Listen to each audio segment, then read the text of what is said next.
हमनी के संस्कृति, हमनी के संस्कार सदा रहे हमनी के साथ। भारत के महान ग्रंथ और काव्य सब के संपूर्ण संकलन सब्सक्राइब करें तिलक।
राजकुमार, हम आपसे बहस करना चाहिए।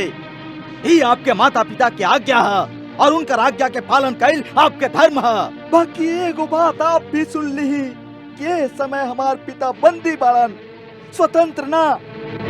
कोनो राजा के बंदी गृह में पड़ल विवशता से उनका से कुछ भी कहवावल जा सकेला, कुछ भी। यही से हम एकरा उनकर स्वतंत्र आज्ञा ना समझिले, और यदि आज्ञा है भी तो ये आज्ञा के पालन हम जरूरी भी ना समझिले।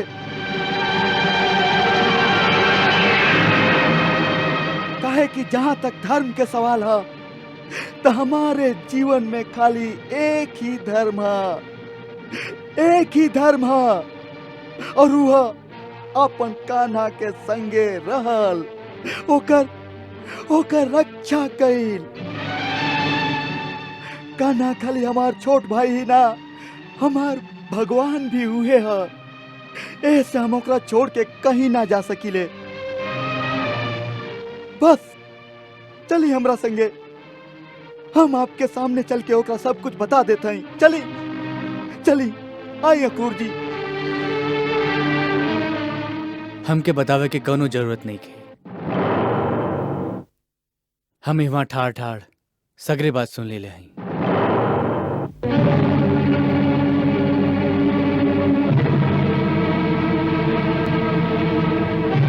तब बोला हम ठीक कह रहा है ना? हाँ दाऊ भैया, तो कह दा इनका से कि जे हम कह रहा ही हुए हुई। हाँ जरूर हुए हुई। एह जन्म में आप हमार बड़ा भाई हैं, एह से आपके आज्ञा के पालन कईल और सभे से करवावल ये हमार धर्म है। अक्रूर जी, आप हम दोनों खातिर जितना चिंतित हो रहा हैं, शायद उतना चिंता करे के जरूरत नहीं खे। कान्हा ही का कहता रहा, तू संकट के गंभीरता के ना जानेला। ये बचपना के बात ना है, कुछ बुद्धि से काम लेवे के चाहिए। एह समय जीवन और मृत्यु के प्रश्न है। बुद्धि से काम लिहल अच्छा बात है अक्रूर जी। बाकी जब कौनो बुद्धिमान आपन बुद्धि से जीवन और मृत्यु के आगे पीछे करे के कोशिश करेला तबे वो भूल करेला। कहें कि जीवन और मृत्यु तो विधाता के हाथ में है। यदि मृत्यु आवे वाली है तो वो सुरक्षित जगह पर भी आई अक्रूर जी।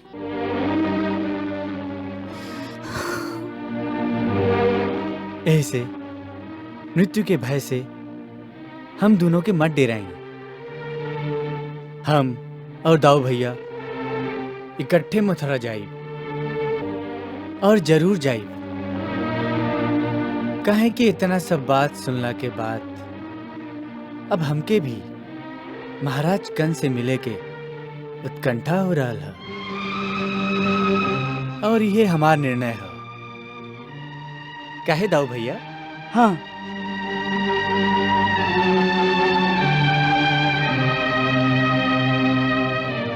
बाकी सब बात के बीच हमके आपके एगो बात अच्छा ना लागल अक्रूर जी। आप इतना बड़ा झूठ कैसे बोल दीली? झूठ? कैसन झूठ? आप ये कहली कि यशोदा हमार माई नहीं की। अक्रूर जी, जन्म से लेके आज तक हमरा खातिर यशोदा ही हमार माई रहल हैं और हमेशा उहे हमार माई रही हैं।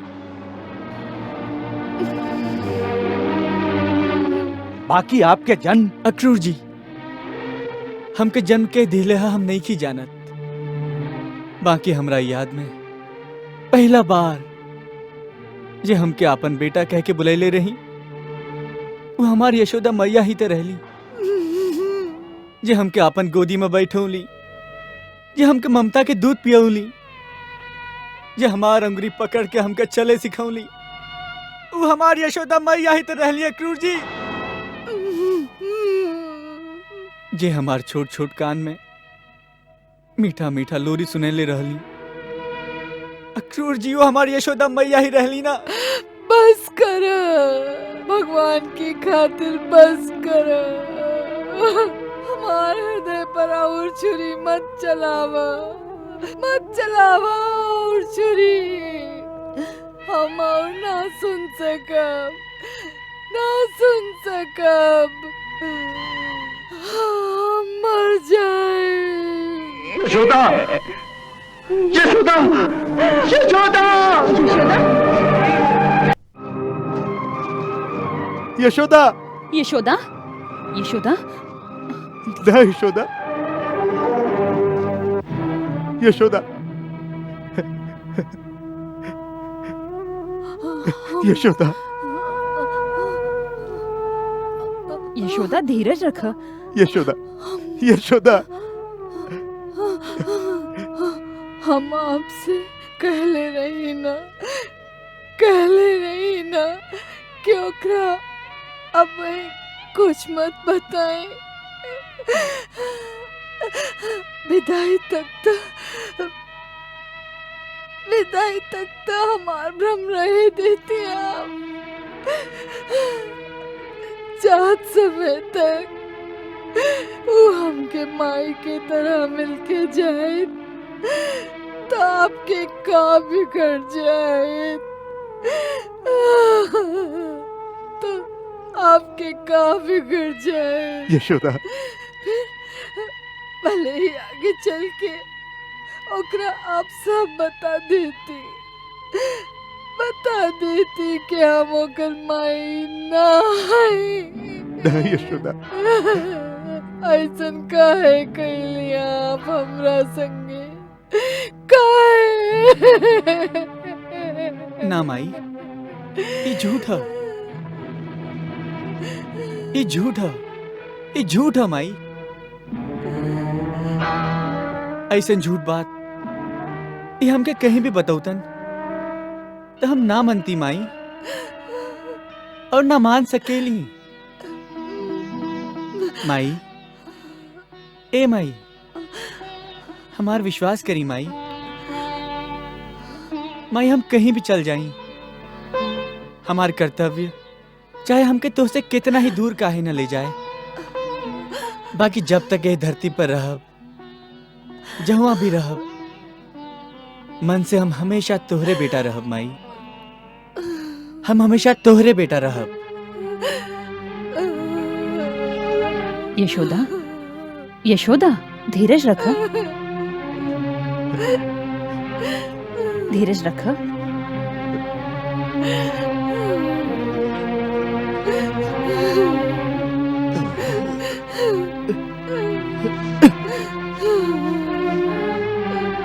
यशोदा, यशोदा।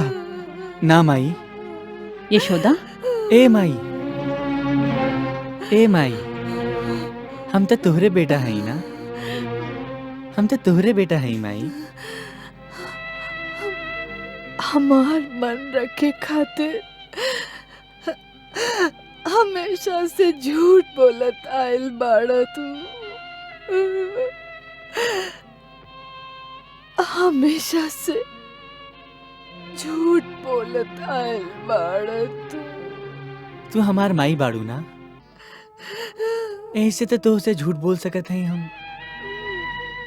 और तो हम केहू से कबो कौनो झूठ ना बोली ले, केहू से कबो कौनो झूठ ना बोली ले।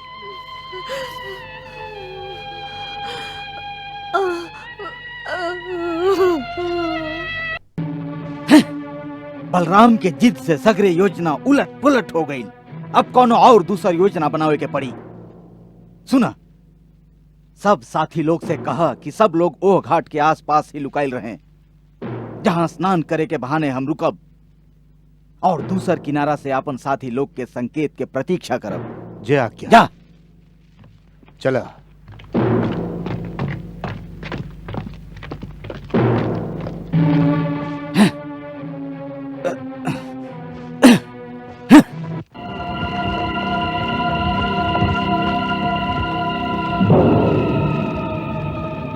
सुनले हैं कि अक्रूर कंस के कहला पर कान्हा के लेबे आयल बड़न।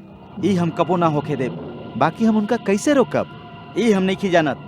बाकी इतना जरूर जानत हैं कि यदि नंद राय जी एक आवाज दे दिलन कि हमार बेटा के बचाला, तो गांव के बच्चा बच्चा कान्हा के बचावे खातिर अपन प्राण दे दे। विराट भैया, यह तो दुविधा के बात है, जेकरा खातिर नंद बाबा भी कुछ ना कर सकेलन। कैसन दुविधा? दुविधा ई सुने में आयल बा कि कान्हा नंद बाबा के बेटा ना है का? हाँ, वो यादवन के राजकुमार है, जिनका सुरक्षा खातिर इतना दिन लुका के रखल गई रहे। ई परिस्थिति में यादव सरदार अक्रूर जी उनका वापस लेवे आयल बाड़न, तब बेचारा नंद बाबा का कर सकेलन? ना तो अब तक नंद जी हमेशा के तरह गोकुल के युवक मंडली के आह्वान ना कैले होतन।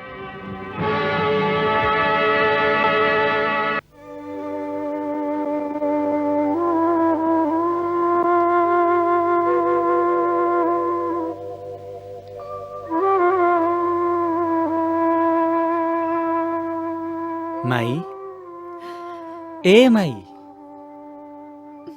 माई तू काहे इतना चिंता करत आरू? तुहार कान्हा के कुछ ना हुई। थोड़ी का सोचा माई, यदि तुहार कान्हा कालिया नाग के परास्त कर सकेला, गोवर्धन पर्वत के उठा के स्वयं इंद्र के कोप से गोकुल की रक्षा कर सकेला, तई कंस होकर का बिगाड़ ले माई? ऐसे तो तोहके कहत रही कि ऐसन चमत्कार मत कैल करा, मत कैल करा, तोहके केहू के नजर लग जाए। हम कह कह के हार गईली कि लल्ला भगवान मत बना, एगो छोट सा मनुष्य बनल रहा, ना तो हम तोहके एक दिन खो देब। अब देख लेहला ना ओकर परिणाम। माई, इसे माया मोह के बात है। एह नजरिया से तू जितना ही सोचा जाएबू, मोह के दलदल में उतना ही फंसा जाएबू। तो तब फिर हम का करें, का करें? ए मोह के दलदल से बाहर निकल माई। कहल जाला कि सगरे प्राणी के अंतर्मन में भगवान होखेलन। ऐसे जेकरा बेटा समझे तारू, ओकरा यदि भगवान समझला तो सगरे तनाव ही दूर हो जाए। फिर बेटा के चिंता छोड़ के तुहार मन भगवान के पूजा में लग जाए और इस सगरे बेचैनी दूर हो जाए। माई, तुहार ज्ञान चक्षु खुल जाई, जैसे तुह के मोक्ष के भी प्राप्ति हो सकेला। हमके ऐसन मोक्ष ना चाहिए, ना चाहिए हमके, ना ही ऐसन मोक्ष चाहिए और ना ही कौनो भगवान। हमके तो खाली अपन बेटा चाहिए, अपन बेटा। ऐसन भगवान के का करब हम?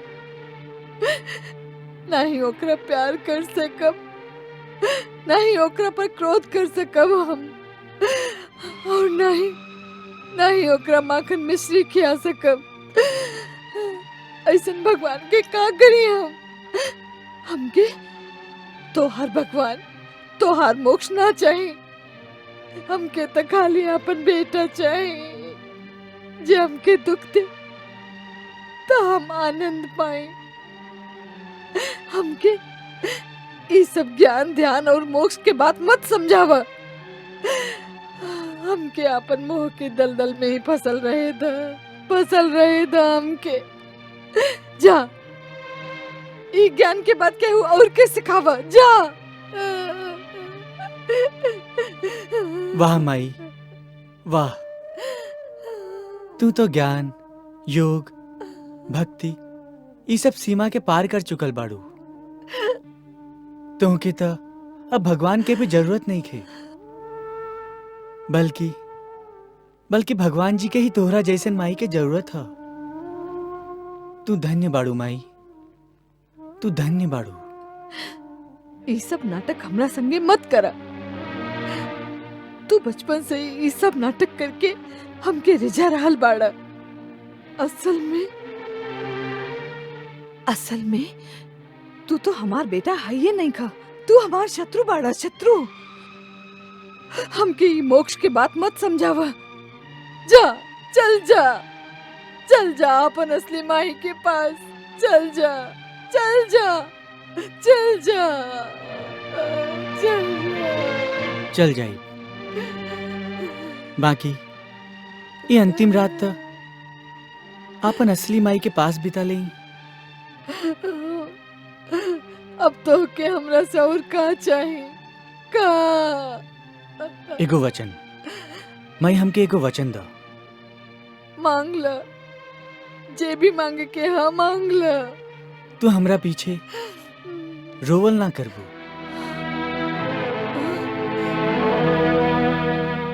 ना, हम ऐसन वचन ना दे सके, ना दे सके हम। बिछुड़े के पीड़ा ना सहल गइल तो रोहिए मत माई, गुस्सा करिहा, क्रोध करिहा वो निर्मोही पर, जेकरा तोहार कौनो चिंता नहीं खे, ये तोहके छोड़ के चल गई। हाँ हाँ, मने मन मरिए हमके, बाकी रोहिए मत माई, तू रोहिए मत।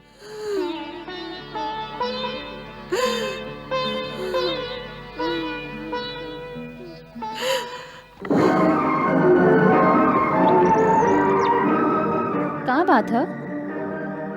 सुनले हैं कल सवेरे कान्हा गोकुल छोड़ के जा रहल बाड़न। हाय, सुनले हई भोरे कान्हा मथुरा चल जाई हैं। हाँ हमके उनका रोके के हुई। हाँ, बाकी कैसे? सबके इकट्ठा करब। बेचारी राधा, ओकरा यदि केहू सूचना दे तो अच्छा होगत।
अब जाए के तैयारी कर ली। हाँ राधे, अब जाए के समय हो गए है।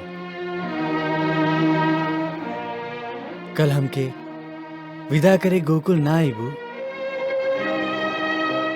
ना, तू जाने लू कि हम फिर लौट के गोकुल ना आईब। ऐसे जाए से पहले एक बार दर्शन के अभिलाषा है। आप तो भगवान है, आपके कौनो बात की अभिलाषा कैसन? अभिलाषा लालसा तो खाली मनुष्य के होखेला। हाँ राधे, तू ठीक कहता रू। भगवान के कौनो मानवीय अभिलाषा ना होखेला। बाकी भगवान भी प्रेम के भूखल जरूर होखेला। भगवान के और कौनो चीज के जरूरत नहीं खे, खाली प्रेम के जरूरत ओकरा भी होखेला। राधे, एगो ऐसन बंधन है जेकरा ना हम तोड़ सकी और ना ही तोड़ल चाहिए। ऐसे एगो छोट सा विनती करत हैं। तुम बड़ा कठोर बाड़ा। जे प्रेम में बेबस है ओकरा और भी बेबस करता रह। सबके सामने हमार बेबसी के दृश्य दिखा के हमार और भी हंसी उड़ावल चाहता रह। ना राधे, हम एकांत में मिलब। जैसन आपके आज्ञा।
Krishna